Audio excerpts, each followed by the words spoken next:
Hi guys, James at Rampant Lion Reviews again for you today with another beer review. For this one we are going to stick to Scotland, and this one is a little bit of a special review because this one is going to round off this particular cycle of Scottish beer reviews. So it's been a really nice time at home over Christmas, December 2020, January 2021. It's been nice to see my family again and just chill out a little bit, do a little bit of work, study a little bit, drink some nice beers, and yeah, it's been great fun. A little bit restrictive because of the lockdown, but you've got to do what you've got to do. But it's been great to try all these different Scottish beers for you. We've had some really good English stuff as well. Unfortunately, we couldn't get the Irish things to happen this time because of the whole lockdown situation, and there's a restriction in Scotland right now that you're not supposed to travel out of your own kind of council area and stuff, so yeah, that made the Irish stuff a little bit difficult. But I am planning to be home for my dad's 70th birthday in February, and also for my best friend's wedding in August, early September, so you will see some more Scottish beer reviews a little bit later on in the year. I'm not sure if the February trip is going to work out because of the way the COVID situation is going,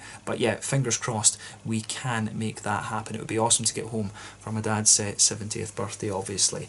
But yeah, I hope you guys have enjoyed the Scottish and English stuff. Great beers from both countries at the moment, and I'm sure, fingers crossed, we can get a look at the Irish stuff again quite soon.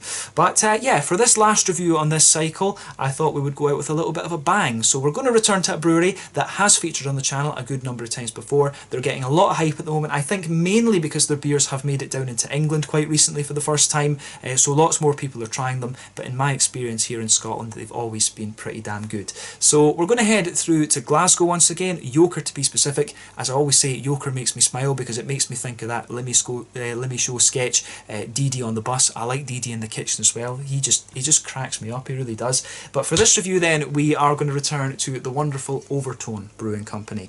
So this particular beer is called the Dark Banter. It comes in at 11% ABV, and this one is an Imperial Stout. So this is my 8th beer that I'm reviewing from these guys. I think I want to say 6th one on this particular cycle because I did end up with quite a few Overtone beers, not that I'm complaining. And yeah, this is the 2nd stout overall and the 1st Imperial Stout. The last beer I reviewed from these guys was the Wake Up 7% coffee stout, and that one was really quite nicely done actually. But I've heard this one is a little bit of a beast, so I'm very curious to see how it turns out. I do have another Imperial Stout from these guys that you'll see me do in the next cycle of Scottish beer reviews. That one can sit for a little while and just mature away actually, so very much looking forward to that. But yeah, Dark Banter, 11% Imperial Stout from Overtone Brewing Company in Yoker, just to the west of the centre of Glasgow. So yeah, let's see how we get on then. So as always with my reviews, I'll tell you a little bit about the brewery before we taste the beer. If you want to get straight to the tasting, just fast forward. All the usual links are in the video description below. That's the brewery website, the link to my other reviews that I've done from Overtone Brewing Company before, and you will see more added to that list in the fairly near future. There's all the usual social media down there. If you want to see more reviews, do please consider subscribing to the channel. The whole channel of course has a geography-based tagging system, so you can go into the homepage and search for beer based on country, city, state, county, province, prefecture, whatever it is you're interested in. Do check out the playlists of beers from different countries. There is one there for all the Scottish beers that I've reviewed for you. That's been getting added to quite a little bit over the last little while, and we will add to it again later in the year. And as always, please do get in touch and let me know some of the other beers and breweries that you guys would like to see me review. It's always great to hear from you guys that are watching the videos, and the support that you show the channel is hugely appreciated. So anyway, to tell you a little bit about Overtone Brewing Company then, on to my brewery notes. So as I've told you already, Overtone Brewing are based in Glasgow, Yoker to be precise, and they were founded back in 2018 by Bo Wei Wang, who's originally from Beijing in China. So he'd been a home brewer for a number of years prior to founding the brewery, and the brewery takes its name from his love of music, and that's why you've got these lovely pieces of artwork on the front of it. Apparently, it's a kind of reference to techno music and things, or is it trance? I don't know. I'm sorry if I've butchered anyone's opinions or hurt anyone's feelings over the music. I listen to metal, so I'm not into that side of things.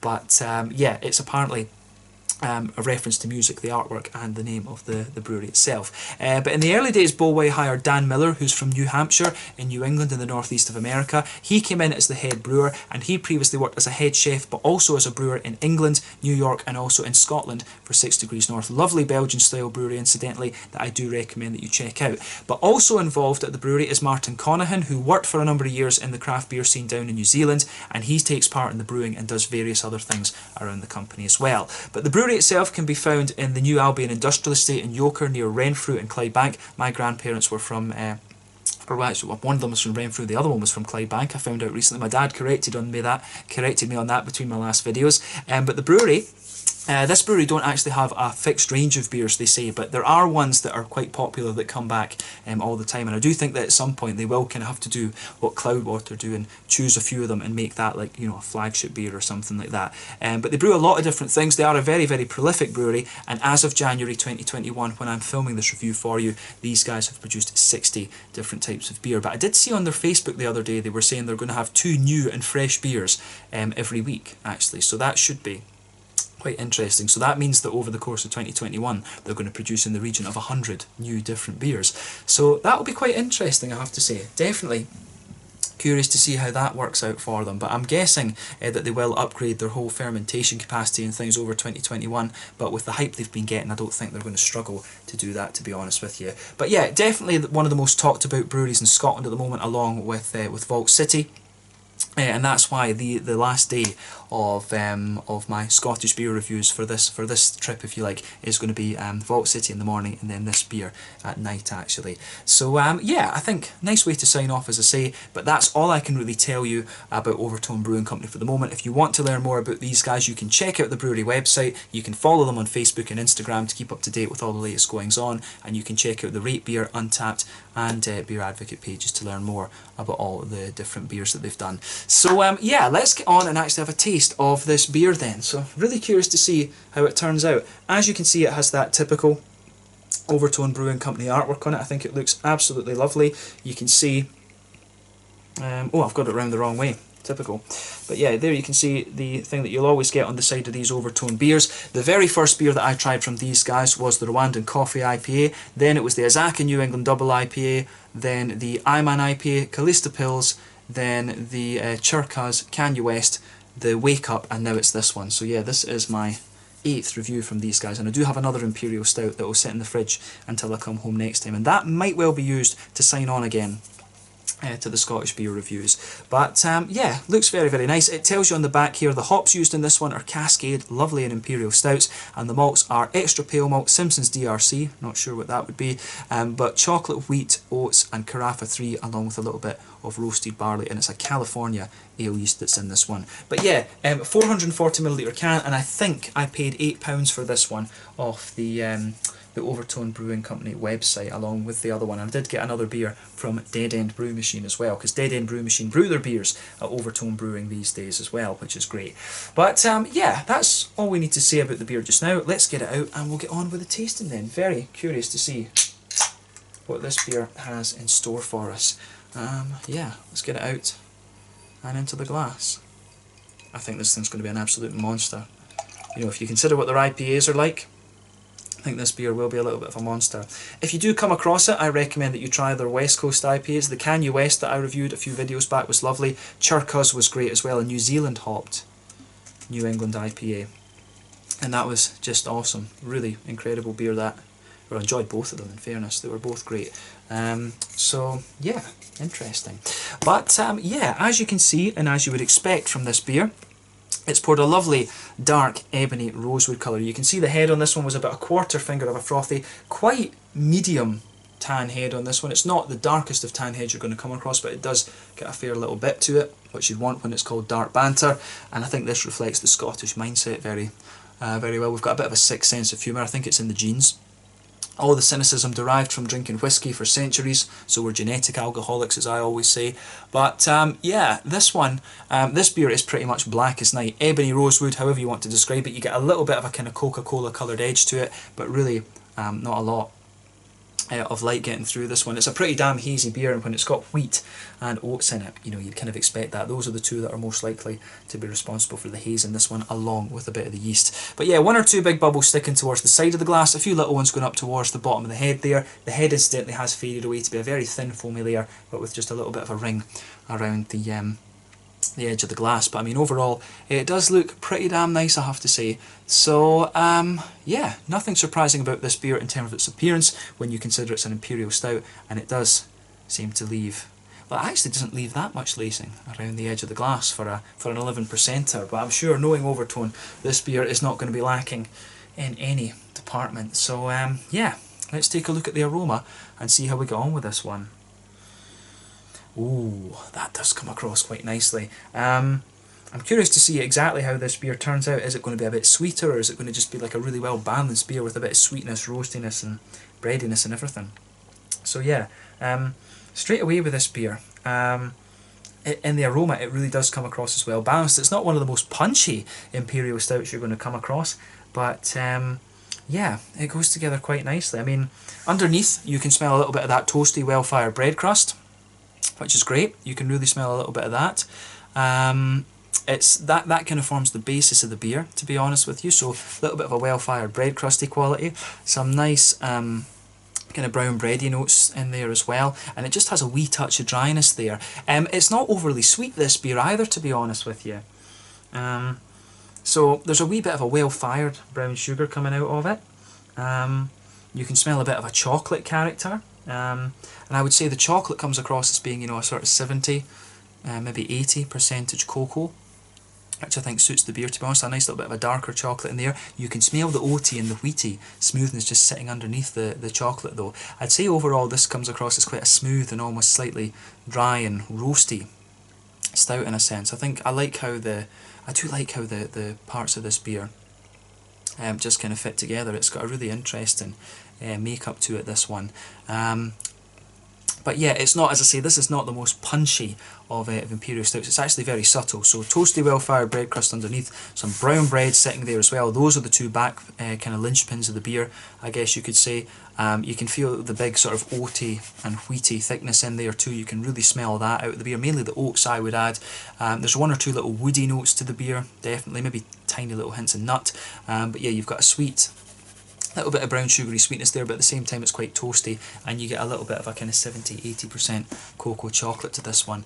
It's actually quite a straight shooting. It smells like quite a straight shooting Imperial Stout, to be honest with you. It doesn't do anything, you know, like these big pastry stouts and stuff like this. This one definitely strikes me as a bit more of a kind of old school straight shooting Imperial Stout, so I'm definitely curious about that. On the green side of things, on the hoppy side of the beer, there's a little bit of earthiness to it. You do get a little touch of floral notes in there, just a wee touch of floral aromaticity. Of course, if you age this beer a little bit, that will drop off, and you've got just a little touch of grassiness there too, and the fruits are quite red, to be honest with you. They've got a nice mixture of things going on. But yeah, it says that this one was, is that canned on? Processed on the 26th of the 10/20, so this one I think must have been canned on the 26th of October 2020, and it says that it should be drunk a year later, so they don't recommend that you age this one more than a year. I wonder if that's probably to do with the container rather than the beer itself. So yeah, maybe cans just don't age as well as other containers, to be honest with you. So yeah, maybe it's the seal. Oh, the seal around the top here. It's just not quite as strong. But yeah, interesting that. I need to investigate that a little bit and learn a little bit more. But yeah, aroma, this one is pretty damn nice, as I say. Fruity notes of the beer. There's a wee tiny little hint of raisiny sharpness to it. For me, it's quite soft and figgy a lot of the time. But a little bit of blackcurrant, wee bit of an oily blackberry. That's typical of Cascade, to be honest with you. Yeah, interesting beer, this one. Interesting beer. Yeah, take a little bit of time and just enjoy the aroma of it. I'm surprised at this one because it's got a little bit more of a kind of reserved aroma about it, but I'm sure when it goes in, it might be kicking and screaming a little bit. I think this one might well be a little bit of a beast. I've heard that it's very good. So yeah, let's take a little bit of time, as I always say, and enjoy the aroma, but we are going to get stuck into this one now. So this one is the Dark Banter, an 11% Imperial Stout from Overtone Brewing Company in Yoker in the western part of central Glasgow, close to Renfrew and Clydebank, where my grandparents came from. Nice to sign off on this beer for the Scottish Beer Reviews. I hope you've enjoyed the cycle, as I said, and from tomorrow you will be seeing some more Swedish, Danish and other reviews again. Let's get stuck in. Slanja, skull, cheers.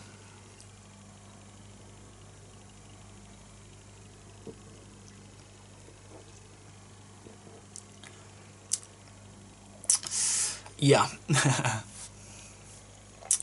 that's very, very nice. First impression is definitely, you know, like I said, it's quite a straight shooting stout, this one.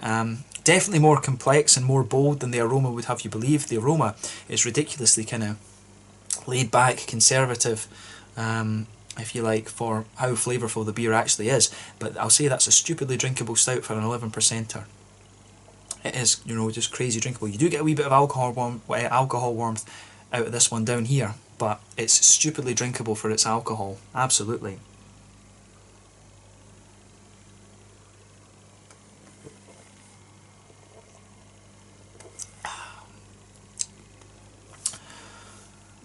That is just a crazy, crazy beer. And that's what I say, crazy, but it's actually, it's just a really, it's one of these ones that doesn't do anything surprising with the style. It's just very, very, very well crafted.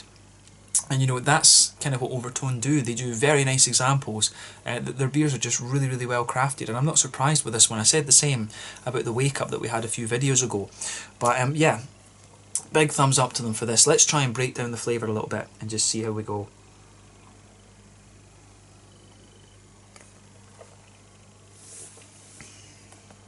So yeah,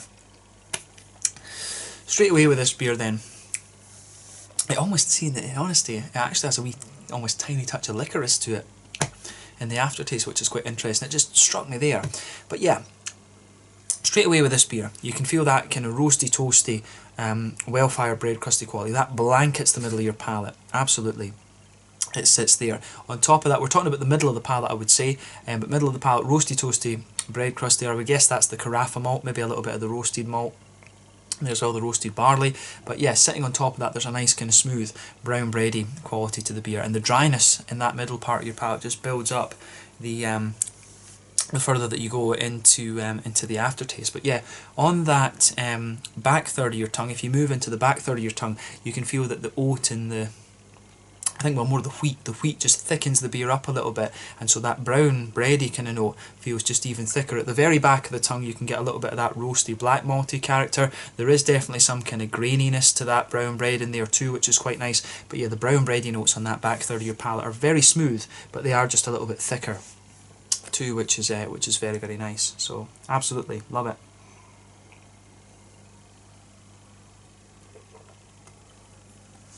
But yeah, if you're in that back third of your palate and you just move forward, you can feel the beer really, really smoothens out. Then you get to that border region between middle third and back third of your palate. It's got a wee bit of a bitterness in there. It's not aggressively bitter.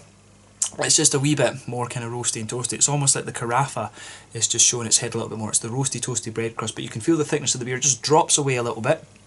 Then you get the smooth kind of, but still quite crisp, more brown bready notes underneath. Sitting on top of that, in the centre of that middle of your palate, you can get some of the oaty smoothness in there, but this is not a heavy, this is not an oat heavy stout by any stretch of the imagination. The oats are just adding a little bit of smoothness in the centre of the palate. But on top of that, you get a mix of chocolate and brown sugar in there. The brown sugar incidentally has a bit of toastiness to it, but it's a lot kind of sweeter and more caramelly orientated than the aroma would have you believe. But then yeah, you've got the nice kind of chocolatey notes kind of in there as well. I can't figure out between the chocolate and the caramelly notes which one is sitting on top of what, but yeah, both of them are in there in that very centre of the palate, and those are giving you the sweeter, the kind of sweeter edge of the beer, to be honest.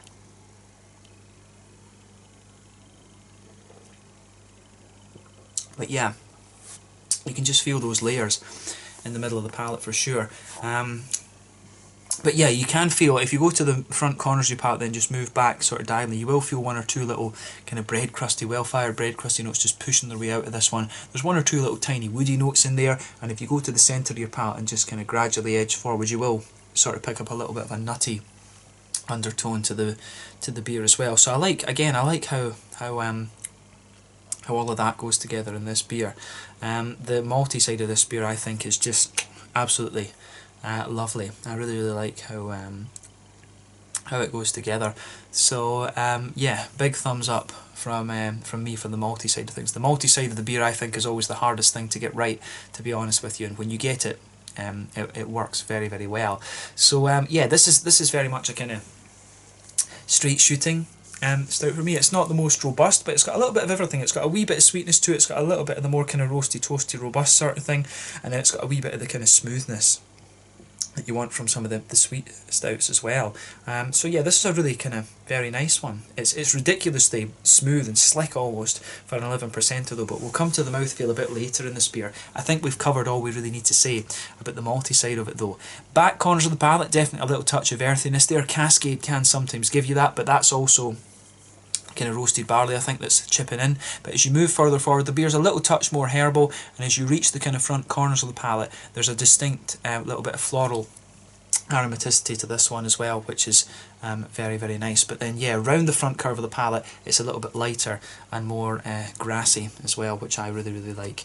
So, yeah, it's got a lovely, it's just got a lovely composition to it, this beer. It's really nice. The green component of the beer suits this one really nicely, and I'm sure if you did age this a little bit more, the hops would drop out even further. But I'm drinking this beer when it's what, maybe about 6 weeks old, a month and a half, something like that.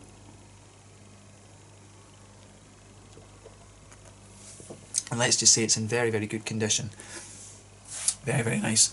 I've never really seen the need to buy all these Imperial Stouts and age them, to be honest with you. I quite like drinking them when they're fairly new, to be honest. I agree with barley wines though, you need to let them sit in the bottle for about 6 months before they start to get, before they start to really kind of get into their prime almost. But with stouts, I think, yeah, they should be good when they're fresh, they should be good when they're a little bit older as well. That should be a general rule with a good stout. And yeah, this one's good when it's 6-7 weeks in the can. So yeah, absolutely, solid beer. But yeah, let's move on to that kind of front third of your palate, the fruity side of things. So as I always say, on that front third of your palate, you get that nice oily bubble where the juicy fruity esters roll their way out of the beer. If you go to that border region between middle and front third of your palate, there is a little bit of a kind of toasty, well-fired sort of brownie kind of thing there. It's like if you take the kind of roasty, well-fired stuff off the baking tray after you've been baking something. But yeah, when you take the beer in, you've got a nice, at the back of that front of your palate, you will get a few kind of cakey, boozy kind of cakey notes in the beer as well. And there's some red fruits, definitely some plums and a little bit of raisiny sharpness there. But as you move further forward along the palate, you will get a more kind of figgy, raisiny note in there. That's the Cascade, of course, all the way. And then as you reach that front half of the front third of your tongue, it's got a little juicy kind of blackcurranty note underneath, and then there's a little bit of a kind of blackberry, more kind of oily blackberry quality coming out of the beer as well. So yeah, it's got a really interesting makeup to it, this one, and I certainly like what it's doing, let's just say that. So yeah, thumbs up to the guys at Overtone Brewing Company. They've got a solid beer in this one, I have to say. So yeah.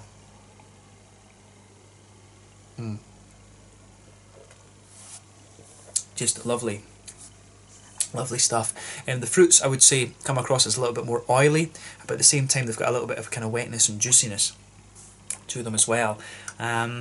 But yeah, overall this is just a lovely beer, this one. As I say, not the thickest you're going to come across, but it's just got a lovely blend of flavours. This is one of these Imperial Stouts that has a bit of everything that you would want, and it's just really, really well crafted. Nothing mad, nothing surprising with the style, but just really well done. And you can't ask for much more than that these days with the number of breweries and things that are out there. So yeah, good stuff for me. But yeah, lovely, absolutely lovely beer, this one. So thumbs up to Overtone Brewing Company. They're showing quite obviously that they can do the dark side of things. I'd love to see these guys do like a barley wine, a Scotch ale, a couple of like Doppelbocks and Dunkels and stuff like that, doing some really authentic German stuff. It would be quite nice for them. It would be nice to see them have a go at that too. But yeah, solid brewery at both the light end and the dark end of the spectrum, for me, to be honest with you. But yeah, in terms of the mouthfeel then, to round off the review, I would say that this beer, for a stout, it is, for an Imperial Stout especially, it's quite a light-bodied one, but overall, this is kind of top end of mid-bodied. Carbonation is very smooth, the beer overall is quite slick, it really still has, I've commented about this in other Overtone reviews, their beers seem to have a really kind of clean mouthfeel to them. It tastes like it's the water. It really is the water. I think it's the Scottish water. We're always very proud of how pure our water is through the taps in Scotland, and I just get the impression of that. It just feels very clean, and I think that's one of the reasons why this beer feels light. So maybe it wouldn't necessarily feel as light in if the same recipe was used in somewhere else. But yeah, it's quite a light and very slick beer, this one. In terms of the IBUs and bitterness count, what would we say? This one's not that bitter at all. I mean, I'd be surprised if that's 40 or 50 IBUs. I think that's a good estimate for this one. There is a wee bit of roasty, malty bitterness to the beer, but not a lot of hoppy bitterness for me overall. Just a little bit of floral notes on the front corners of the palate and a bit of earthiness towards the back of the tongue. But yeah, the fruitiness in this beer is very, very nice. The malt base, as I say, has a bit of dryness, a bit of smoothness to it, and also a little bit of sweetness.